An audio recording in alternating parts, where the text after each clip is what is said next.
Welcome to my solar curriculum journey.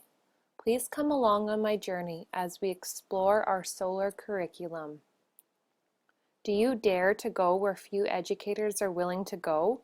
You may be troubled and transformed as a result of what you see, hear, and experience on this journey. Together, we can explore alongside one another to find out what curriculum really is. We will begin on planet Earth. Planet Earth represents a dominant narrative of what curriculum is.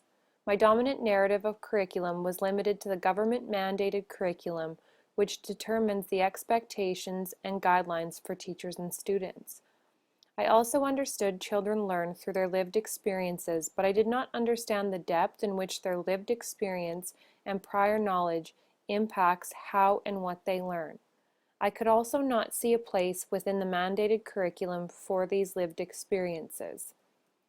Together, we will explore what curriculum really is. It is not limited to the planet Earth, the mandated curriculum. It is the solar curriculum and beyond. Curriculum is the explored and the unexplored, the comfortable and the uncomfortable, the acknowledged and the unacknowledged. Choose to not be ignorant as we explore, as the unknown and unseen impact learning experiences and who students and educators have the power to be. The first planet we will explore is the curriculum as taught and planned planet.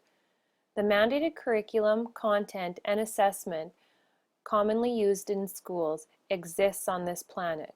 What we plan to teach and expect students to receive also resides on this planet. The next planet we will examine is the societal curriculum. Without even knowing it, we are all influenced, taught, and affected by societal norms that exist on this planet. These norms determine who fits in and who doesn't socially. As a middle-class, white, heterosexual female growing up in Saskatchewan, I had no problem fitting into most of the social norms and expectations surrounding me. My experiences will be so much different than ethnic, religious, and sexual orientation minorities living in this province. The next planet we will examine is the hidden curriculum. The hidden curriculum has the power to overwrite the explicit curriculum. I may tell learners they can be anything they want to be. However, if learners repeatedly see male principals and female teachers, what message is this sending to learners? What messages are implied if European Canadian men write all of our textbooks we use in the classroom? The next planet we will explore is the null curriculum planet. What we do not teach exists on this planet. For the most part, the content a learner is taught depends on the mandated curriculum and the educator. Educators and curriculum writers have limited perceptions. Learners will receive what the educator and government deem as valuable and important information. It is not possible to teach everything. However, what we choose to include and exclude sends a message to learners that some knowledge has more value than others.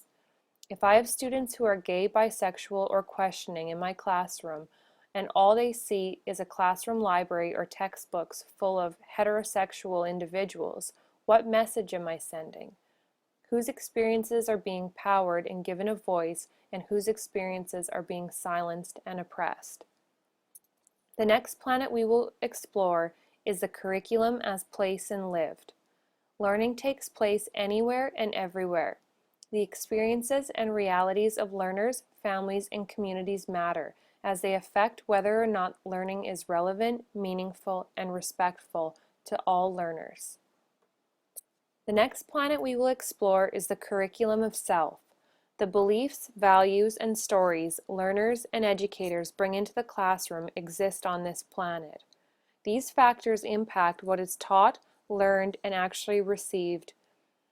I need to know the ways in which my thoughts, beliefs, words, and actions may or may not be problematic depending on the context.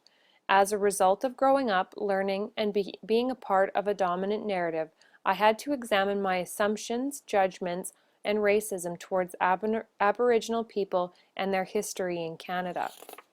This was an uncomfortable and scary place for me to go.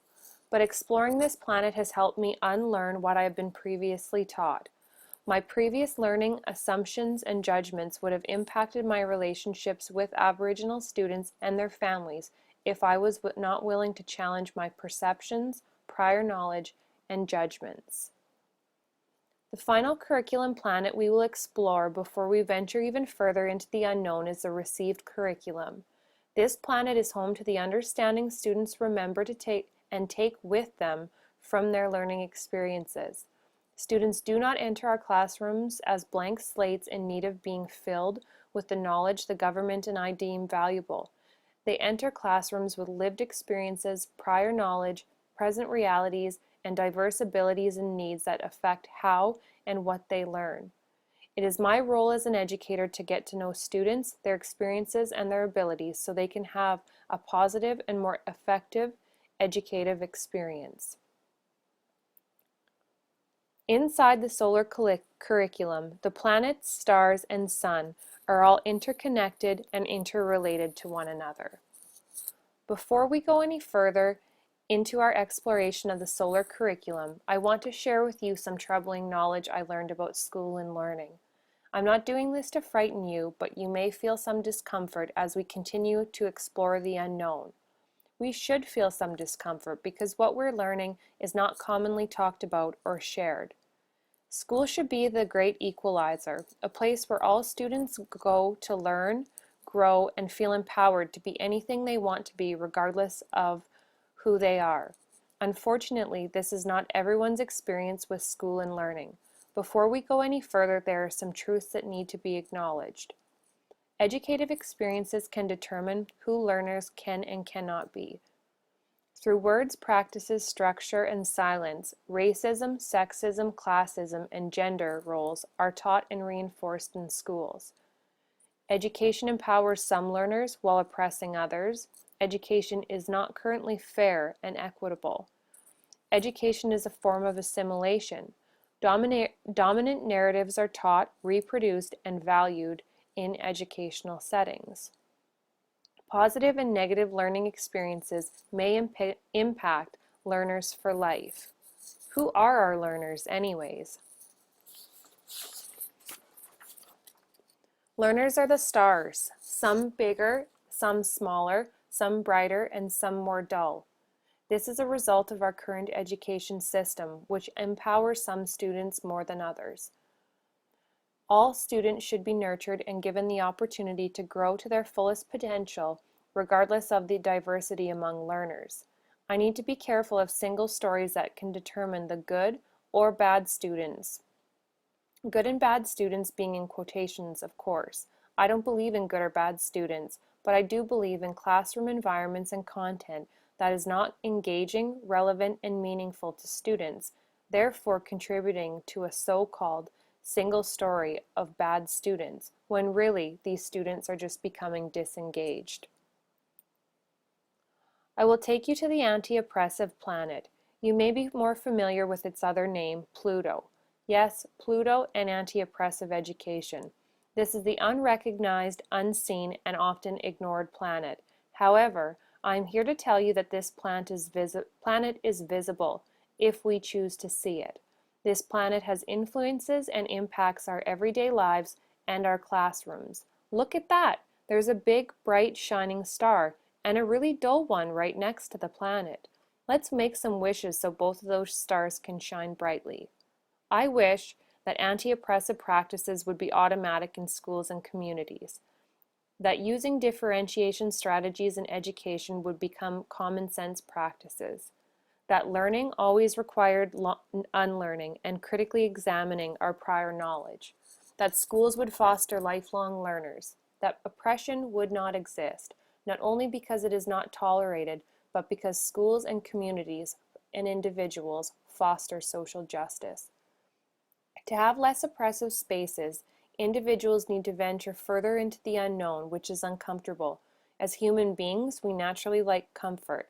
Less oppressive educative experiences will not provide us with comfort.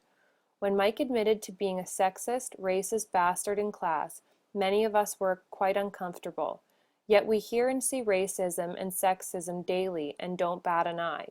We have become desensitized and socially conditioned to tolerate the oppression of others and ourselves. This is not our fault, and it does not make us bad people, depending on what we choose to do with this troubling knowledge. Racism, sexism, classism, and gender are already taught every day in and outside of schools and in our communities. We can choose to address these issues or pretend like they don't exist in us or in society, which further contributes to the oppression of others.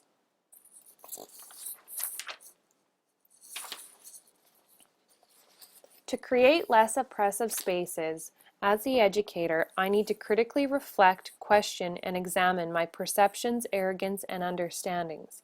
I need to take risks, be vulnerable, and help the powerless gain power by giving up some of my own power and privilege. I need to use my voice in effective ways to advocate for all learners and their families. Some learners and their families will be marginalized and oppressed by society. We need to work together so they can gain strength, power, and equity. Who I am will affect the learning that takes place in a classroom. I have a responsibility to teach and examine all forms of curriculum. I feel responsible for creating fair and equitable classroom spaces where all students, their experiences, and their families are valued and respected. I believe all students deserve opportunities to flourish regardless of who they are. I need to foster relationships and build partnerships with learners, families, and communities so I can adapt the content and learning processes rather than the learner. Individuals are diverse and unique, therefore my relationships with each individual will be different. There may be some learners and families who will be drawn to me right away, and others, for varying reasons, will take more time and require different approaches in building a relationship.